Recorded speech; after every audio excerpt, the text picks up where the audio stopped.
The Darkling Thrush by Thomas Hardy. This is the explanation of the very first poem of ISC English. I leant upon a coppice gate when frost was spectre grey, and winter's dregs made desolate the weakening eye of day. The tangled vine stems scored the sky like strings of broken lyres, and all mankind that haunted nigh had sought their household fires. I leant upon a coppice gate. Here the speaker, he is leaning upon a coppice gate, a gate that leads to a forest. A coppice gate is a gate that opens to a forest. And he is leaning upon it. Leaning is to bend or to move forward the upper portion of the body. And what did he see? He saw the frost was spectre grey. Frost meaning that he saw the ice all around, and the ice was as grey as the color of ghost. Okay, so spectre is spirit or ghost. So the ice looked as grey like that of the ghost. So you see, from the very first second lines, you get a hang of the whole poem, because it sets a tone of, it sets a mood of some kind of fear. You feel a little scary. It is spooky at the very initial stage only, because it mentions it has a mention of spectre. And winter's dregs made desolate the weakening eye of day. Dregs is what? Dregs is the last part. Suppose you're having coffee. After you had the coffee from the cup, the last few droplets that will remain at the end of the cup is the dregs. Okay, so winter's dregs, that means the last part of winter, as if 2-3 days of winter, last 2-3 days of winter, made desolate the weakening eye of day. Eye of day is a very poetic form of calling the sun. So weakening eye of day is the descending sun, or when the sun is setting, okay, the setting sun. So when the sun is setting, what happens in the winter months? In the winter, when the sun is setting, people generally want to go, after the sun sets, people generally want to go inside their household, because it is colder outside and it's warmer inside their houses. So as the sun sets, the winter's days, the last few days of winter, they look desolate. They look as if they are sadly empty. Desolate means empty. Desolate means it is a kind of emptiness that arouses, that gives you a sense of sadness. So these winters are sadly empty. Why? Because it is so cold that people generally love to stay inside their houses. They would not stray all around in the open. Next we come to the fifth line. The tangled vine stems scored the sky like strings of broken lyres. So what are tangled vine stems? Vine stems are the climbers, the stems of the climbers. You see, when the climbers, they're twining themselves around the stronger, broader trees, they just twine around these trees and they try to go up, and as if they're trying to reach up to the sky. So they're just they're going up and up and up, and while they're going up and up, they get stuck to one another. They're tangled meaning getting stuck. So these tangled vine stems, they are scoring the sky. They are going towards the sky like strings of broken lyres. And how are they looking? They're looking like that of the strings of a broken musical instrument. Lyre is a musical instrument, and that too, this musical instrument here is in a broken state. It's not in the correct form. It's not in the correct shape. Okay, it's broken.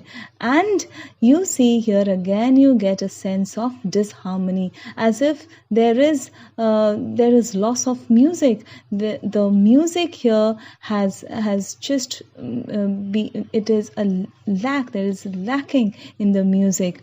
Okay, disharmony is there, discord is there. Why? Because when there is perfect music, everything is in the perfect order. But when there is disorder, there is disharmony, there is loss of music. So again, from the first stanza, we get a feel of some kind of underlying negativity which is going all through the poem. And the first two lines, it gives you a feeling that's quite eerie and strange, because the poem is talking about ghost. And again, at the last few lines of the first stanza of the poem, you again see that there is a loss of music. And all mankind that haunted nigh had sought their household fires. Again you get the word like haunted. So this word is very closely related to ghosts and ghastly things.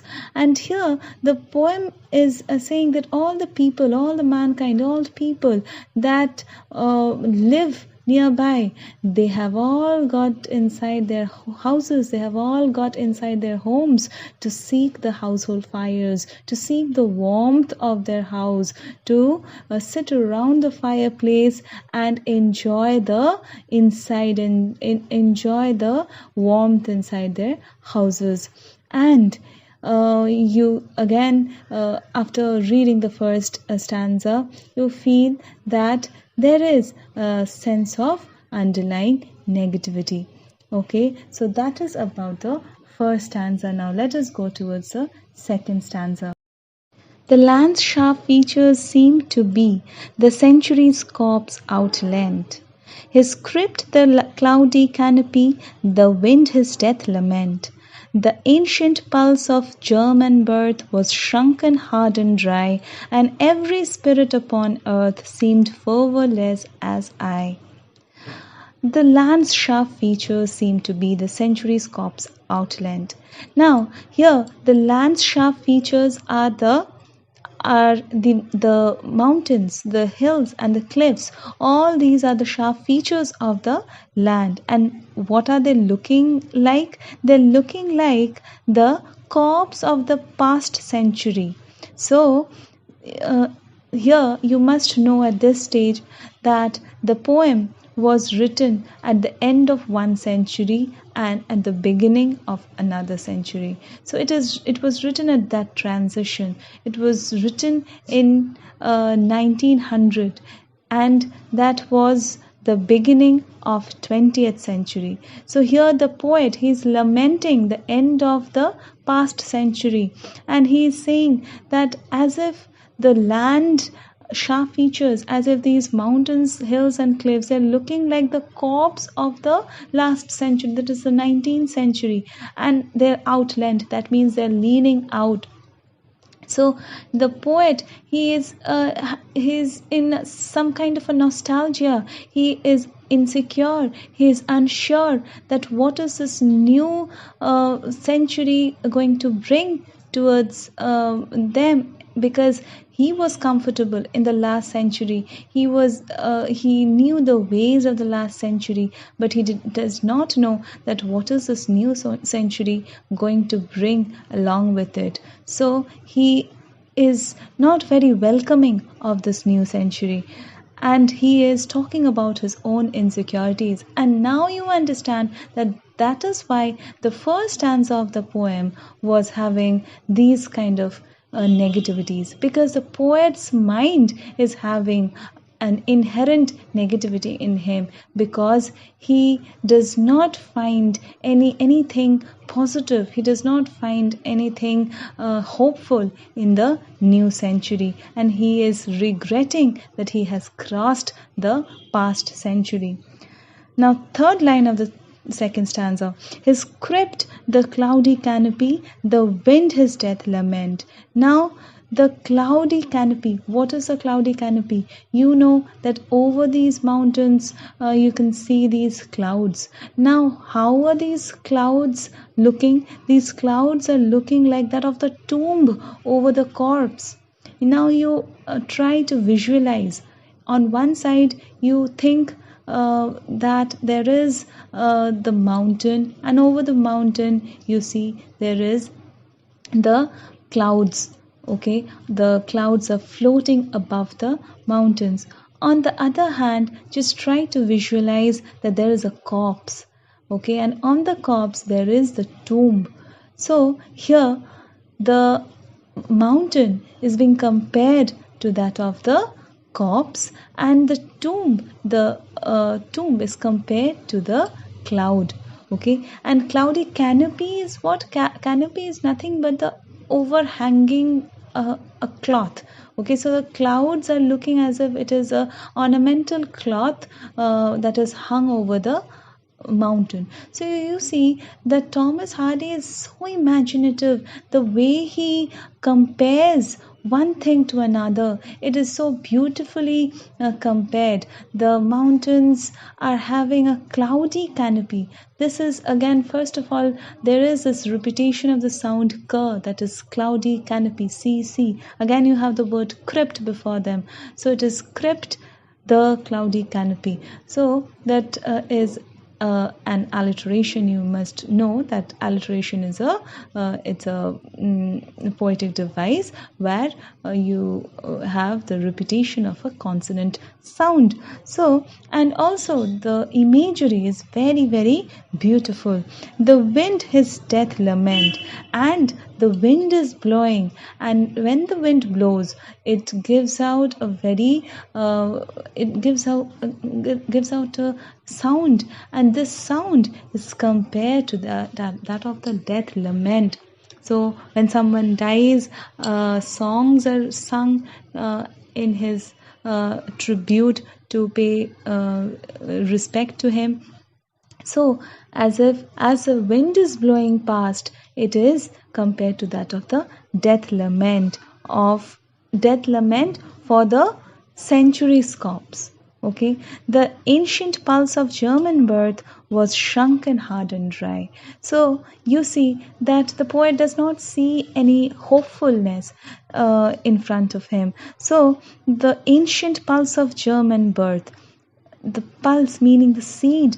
So there is, what is a seed indicating? Seed indicates that there is some newness. There is seed indicates that some new life is going to come. But here what we see? Here we see that the seed has no life in it, because it's hard, it's dry, it's shrunken, and it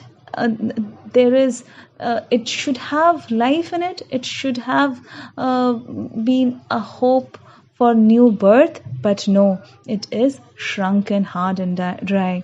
And every spirit upon earth seemed fervorless as I. Every spirit, meaning everyone on earth, not just human beings, but all the spirit, all the lives on earth, they're seeming as fervorless, as without passion or intensity as I am. So here the poet says that I myself, I lack all sort of enthusiasm. I do not have any enthusiasm.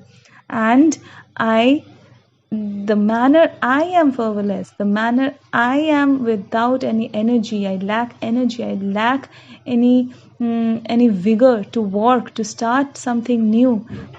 And all the spirit on earth are just like me. So the poet is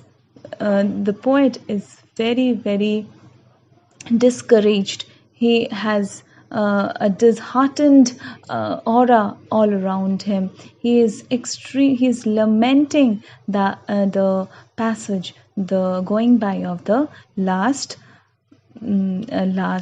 era, the last century.